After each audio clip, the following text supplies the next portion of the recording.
பசும்பொன் முத்துராமலிங்க தேவர் தூய்மையான ஒரு அரசியல்வாதி. அவரை போன்ற அரசியல்வாதிகளை இந்த உலகத்தில் எங்கும் பார்க்க முடியாது, எவனும் பார்க்க முடியாது, பார்த்திருக்கவும் முடியாது. அப்பேற்பட்ட நேர்மையான மனிதர். சொந்த சொத்துல இருக்கிற பசும்பொன் கிராமத்தினுடைய ஜமீன்தார் நிலத்தை அப்படியே அள்ளி விடுவார். பூரா விளைச்சல் முடிஞ்ச உடனே ஹார்வெஸ்டிங் குவிச்சுடுவார், கூவுவார், அள்ளிட்டு போங்கடான்னு போயிடுவார். அந்த காலத்திலேயே காந்தியை எதிர்த்து நேதாஜி சுபாஷ் சந்திர போஸினுடைய ஃபார்வர்ட் பிளாக்க எம்பிக்கு நிப்பாரு, எம்எல்ஏக்கு நிப்பாரு, ரெண்டுலையும் ஜெயிப்பார். சாகர வரைக்கும் ஏதாவது ஒன்று ரிசைன் பண்ணா தொகுதிக்க போனதில்லை. ஒரு ஹோட்டல் கடையில டேபிள் துடைச்சிட்டு இருந்த ஒரு ஆளை பார்த்தார். இங்க வா, நீதான் நாளைக்கு எம்எல்ஏக்கு நிக்கணுங்கிறார். எப்படிங்க நான் நிக்க முடியும், நீ வாயா கூட்டது விருதுநகர்ல அவரை நிப்பாட்டுறார். உடனே நாடார்கள் சொல்றாங்க, யாரை எழுத்து? சார் குமாரராஜா சாமிகளை எழுத்து. குமாரராஜா இருந்தாரே, ராமநாதபுரம் அரசரை எழுத்து ஒரு ஹோட்டல் கடையில டீ துவைச்சன கூட நிறுத்துறார்.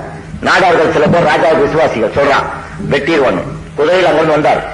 அந்த இடத்துல நின்று இப்ப அந்த இடத்துல செலவு வச்சிருக்கிறார். நின்று சொன்னார், இந்த ஒரு நாடான் தலை விழுந்தால் ஊரில் உள்ள அத்தனை நாடான் தலை செய்வீர் போயிட்டார்.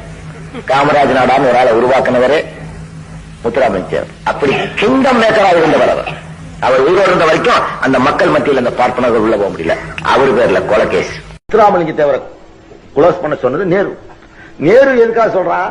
அந்த காலத்துல நேதாஜியோட போட்டியாளரா இவர் இருக்கார். காந்தியை இந்த நாடு மகாத்மான்னு நினைச்சுக்கிட்டு இருக்கான், பெரிய தெய்வம் நினைக்கும் போது காந்திய அயோக்கியத்தனம் தான் நடக்கும் சொல்லி காந்திக்கு தெய்வமா நினைக்கக்கூடிய அந்த காலகட்டத்தில் அரசியல் விழிப்புணர்வு, வெகுஜன சாதன தொடர்புகள், வாகன போக்குவரத்துகள், தொலைத்தொடர்புகள் இவைகளெல்லாம் குறைந்தபட்ச அளவில் இருக்கும் போது காந்தி இந்த இந்தியாவினுடைய மகானாக தந்தையாக போற்றப்படுகின்ற ஒரு கிளைமாக்ஸ்ல அவனை எதிர்த்து வெளியே வந்து ராமநாதபுரத்தில் ஃபார்வர்ட் பிளாக் ஆரம்பிக்கிறார் முத்துராமலிங்க தேவர். அவரை மக்கள் ஏத்துக்கிறான். அப்போ காந்தியை விட பெரிய ஞானி அவர்.